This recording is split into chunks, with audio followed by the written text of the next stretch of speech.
Well, I'm going to help a YouTuber out here. He had a physical meltdown there, Adam the Woo. I've been in gyms for 40 years, so I've met a few personal trainers and all that through the years, so I do have some experience. First things first, before anything, doesn't matter who you are, your fitness level, how old you are, whatever. First things you do, if you're going to be serious about fitness or anything to do with personal health, see a doctor first. Get a plan from a doctor. Second, get a personal trainer, go to a gym. This is if you want to get into the fitness or the gym work. But number one, always see a doctor. No matter what your fitness level, always seek doctor's advice before you do any exercise, because everyone's different. I'm different to everyone else. Everyone's bodies are different. What works for me works for me. And that's what I'm going to talk about in this video, where I started with my fitness journey. But always get doctors. I got doctor's advice first, the do's and the don'ts, my age and all that lots of different things came into it. So first things first, always get a doctor's opinion and advice and get on a program with a doctor, or second best, a personal trainer. Okay, I've got that out of the way. I was pretty fit up to the age of 40. Always been active. I was blessed with good health, good fitness. But then when I hit 40, I hit the wall. I sat on the couch, I was eating ice cream, and I blew out to 107 kilograms, which I think's another thing was 280 pounds. That was a lot of weight for me. Some other people might say that's not heavy. Well, for me, it was very heavy. I was nearly immobile by my weight gain. And just before I had the red singlet on, I knew what I had to do, the basics, cardio, go for a walk. The first few walks were painful. I could not walk 100 metres or 100 foot without sweating and having to sit down. That's how unfit I was. I smoked and drank all through my 20s. I am not a great example of how to live your life as far as fitness, like ultimate fitness. I partied a lot, but I did maintain fitness levels because of physical work, but also going to the gym and knowing where my limitations were as far as partying was concerned. But in my 20s, I had no limitations. In my 30s, I started to limitate things. But in my 40s, I hit the wall and I put on a lot of weight. So, believe it or not, I started watching Camo Dave. Well, it was a bit before then. I'd already started doing my cardio stuff around 14 or 15. That's when I had my weight on.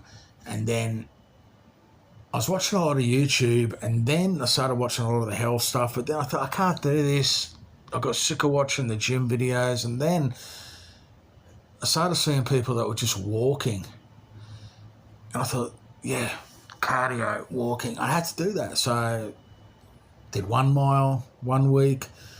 I was in bed for a few days after that. Then 1 mile a couple of times a week. Then I upped it to 2 miles in one walk. Then 2 miles twice a week. Then 3.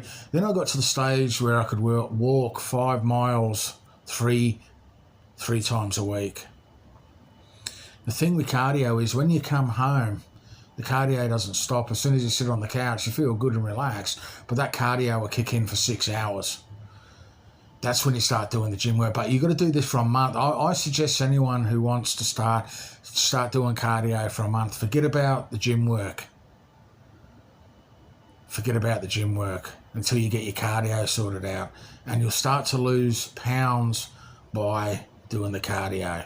Once you've lost a few pounds, then start doing the gym work, start doing the weights. But number one rule is it doesn't matter how much cardio you do, doesn't matter how much weights you do, it's what you eat and what you drink, your fuel source. So up the protein, cut the carbs out. That's it. Start from there. You can do all the stuff yourself. Maximise the exercise. Minimise the carbs. And you know what the carbs are, the sugar, the coffees, the breads. But increase the protein, chicken, steak, maybe a salad at the side. That's it. That's all you need. You don't need the sauce. You don't need the butter on the bread. You got to go hardcore. And you can fast. I mean, there's nothing wrong with that. But again, seek doctor's advice. There's lots of ways, but the walking and the gym, that's only a part of it.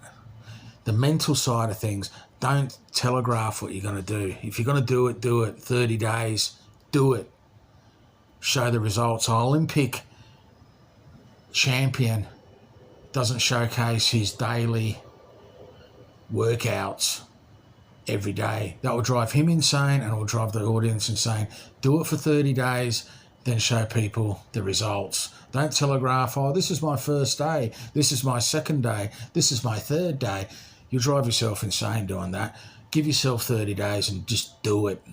Don't telegraph what you're doing. And if you're doing it on YouTube for views, well, you suck for doing that to start with. And the only person that's going to lose is you, because if you're going to telegraph everything you're doing before you even start, well, you've already lost. Don't tell anyone what you're doing. Just show people the gains after 30 days. Okay, seek doctor's advice. And one thing about it, if you're going to walk around theme parks or anywhere else, McDonald's in Kentucky, if you get to a certain level of fitness, smelling the coffee or the junk food will turn you off, where you want to eat something healthy like a chicken sandwich. But until you get to a certain amount of fitness and health, you're still going to want to crave that junk food, because that's called comfort food. But your comfort food will become the health food. Okay, but you've got to get to that level first. So if you're going to start training the first 30 days and you're going to be walking around places where there's junk food, forget about it. You're only going to torture yourself doing that. So there's a little bit of advice. I don't know. Like it or lump it, that's all I've got. Peace out.